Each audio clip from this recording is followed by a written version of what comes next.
আগেই ধরেছি। আমার দুদিন আগের ভিডিওর টাইটেল দেখো, যে ননদ বৌদির নাটকে জল ঢেলে দিল ম্যান্ডি, এই টাইটেল আমি দিয়েছিলাম।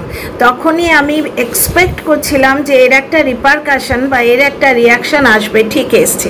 আজকে এই ভিডিওটা আমি করতে বসেছি যারা টাইটেলে খেলেছে তাদের নিয়ে। প্রথমেই বলি টিয়ার কথা। ঝামন অনেক দিন ধরেই টাইটেলে খেলছে, কিন্তু ওকে কেউ পাত্তা দিচ্ছে না, অন্তত কন্ট্রোভার্সি জনরাটাই পাত্তা দিচ্ছে না, ভালো লাগে না। ওর ভিডিও আমিও দেখিনি। প্রথমে ঝগড়া ওয়ার্ডটা দিয়ে নানা রকম কায়দা করে টাইটেল দিচ্ছে, বাদ দাও, ঝামনের ভিডিও আমি দেখিনি, ভাল লাগছে না ওকে নিয়ে বলতে। কিন্তু টিয়া আজ জবাব দিয়েছে দর্শকদের কথার, কিন্তু টাইটেলটা দিয়েছে শুনেছো, আমিও।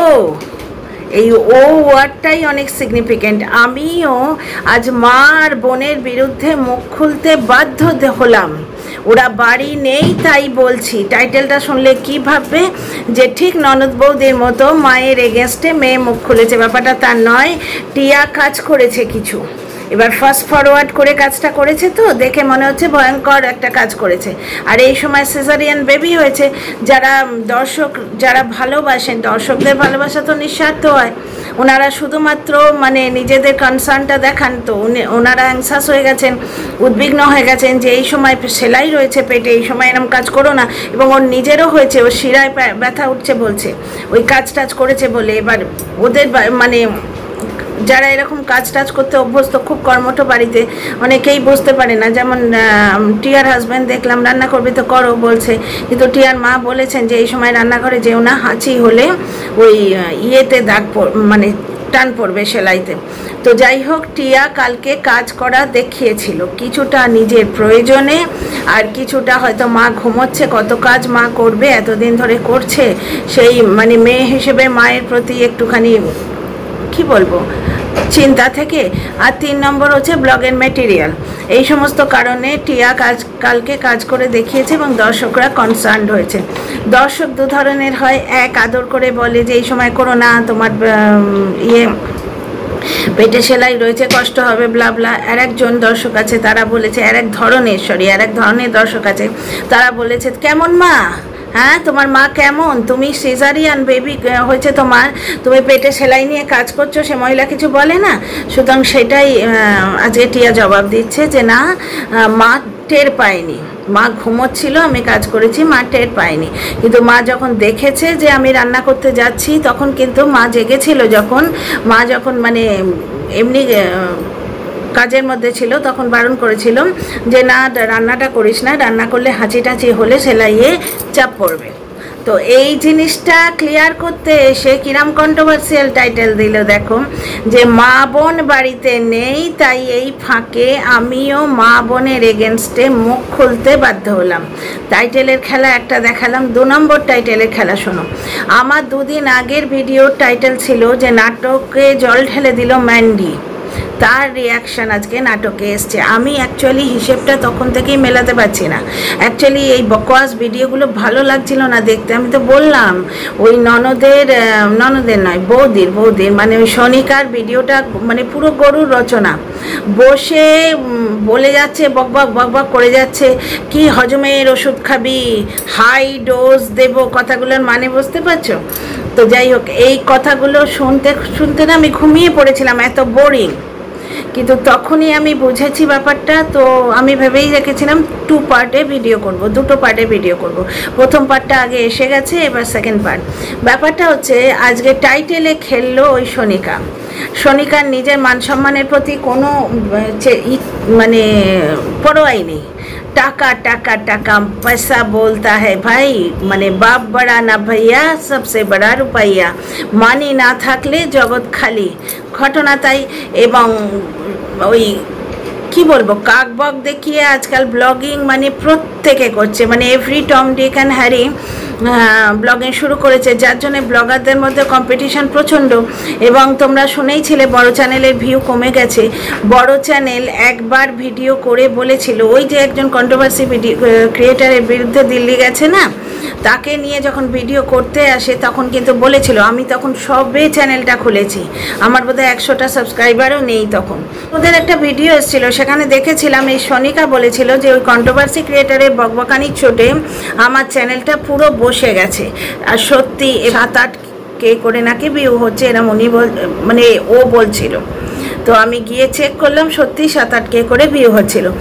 তারপরে আমি এদের আর খুব একটা খেয়াল রাখিনি, তো ভিউ পড়ে গেছিলো। তো এইরকম একটা সুযোগ যেখানে এইটা পিক করেছে, ছাড়বে। কিন্তু এবার ম্যান্ডিকে জবাব দিতে হবে, কারণ ম্যান্ডির ওপর রাগ তো হওয়ার কথা। ভাই তুমি যখন পরকীয়া করছো, নাটক করছো, কই আমরা তো বলিনি? তাহলে ননদ বৌদির নাটকটা তুমি একটা এত বড় ব্লগার, তুমি এইভাবে লোকের সামনে কেন ফাঁস করলে? সেদিন কিরম হাসাহাসি করলো ননদ বৌদির নাটক নিয়ে। সোমনাথ বলল তোমরা ধরে ফেললে, সোমনাথের কথা খুবই হাসি পেয়েছে সোমনাথের কথায়, তোমরা ধরে ফেললে কেন? আমরা একটু নাটকটা চালাতাম। আর মন্দিরা বারবার বলছে যে এই তুমি কেন বলে দিচ্ছ, আমি আরেকটু চালাতাম এটা। আর মন্দিরা বলছে আমরা কাশ্মীরে যাব, সোমনাথ বলছে আমরা কাশ্মীরে যাব, মানে এক্সট্রা ভিউ কামিয়ে বেশি পয়সা তুলে আমরা শখ মেটাবো, এটাই বলছিলাম। আর একটা জিনিস কি বলছিল যে তোমাদের কি সোমনাথ বলছিল তোমরা তো দিব্যি কন্টেন্ট পাচ্ছিলে, তোমাদেরও কন্টেন্টকে কন্টেন্ট হতো আর আমাদেরও ব্যাপারটা চলতো, কিন্তু কন্ট্রোভার্সি ক্রিয়েটাররা ধরে ফেলায় আমাদের জবনিকা পতন করতে হলো। এই যে ওরা হাসাহাসি করেছিল, ব্যাপারটা ঝগড়া ট্রেন্ডে আছে। মন্দিরা বারবার বলছে যে ঝগড়া ট্রেন্ডে আছে, এই ঝগড়া করবো এসো, মজা লেগেছে। ওই মানে ভিডিওটা খুবই এন্টারটেনিং ছিল, ওদের নর্মাল ব্লগের থেকে বেশি এন্টারটেনিং ছিল ওই খুলাসা ভিডিওটা। কিন্তু ওটা যে আর একজনদের ইঙ্গিত করে ঝগড়া ট্রেন্ডে কাদের জন্যে আছে, যাদের ঝগড়া ট্রেন্ডে আছে তাদের গায়ে তো ফুটবে, বুঝতে পারছো? তাদের তো জবাব দেওয়ার আছে। আমি ভিডিওটার টাইটেলটা দেখেই আন্দাজ করছি যে পরকীয়ার ভাষায় জবাব দিলাম, কথাটা কেমন হলো? ননদিনী তো পরকীয়া করে না, অবশ্য ননদিনীর মাথা ঠিক নেই, স্ক্রু ঢেলা। কারণ ও বলে কিছু, মানে আর বোঝাতে চায় কিছু।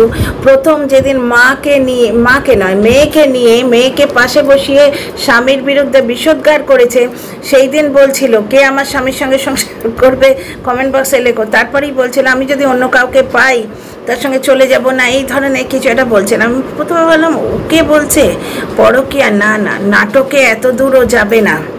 ননদিনী পরকীয়া তো করে না, এটা ঘটনা। ওই রকম উৎপাটাং যে কথাবার্তা বলে তার সঙ্গে পরকীয়া করবে কেন? চরিত্রের দোষ দিয়ে লাভ নেই, মহিলা মানেই তাকে চরিত্রের দোষ দিতে হবে, এ তো মানে খুবই বাজে ব্যাপার। সুতরাং ননদিনীর ওই সব ব্যাপার কিছুই নেই।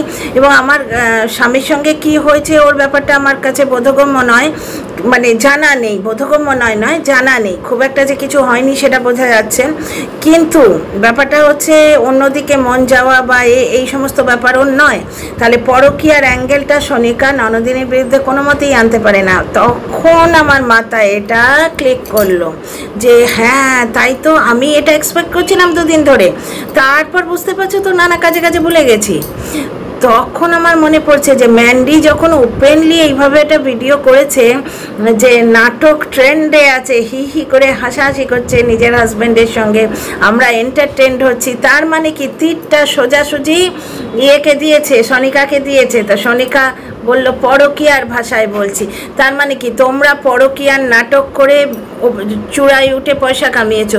আমরা যদি আজকে বাড়িতে বসে সিম্পল ননদ বৌদির ঝগড়া, এখানে আমরা কলতলার ঝগড়া দেখাচ্ছি, বস্তিগিরি দেখাচ্ছি, ঠিক আছে, কিন্তু চরিত্রের দাগ কারণ নেই।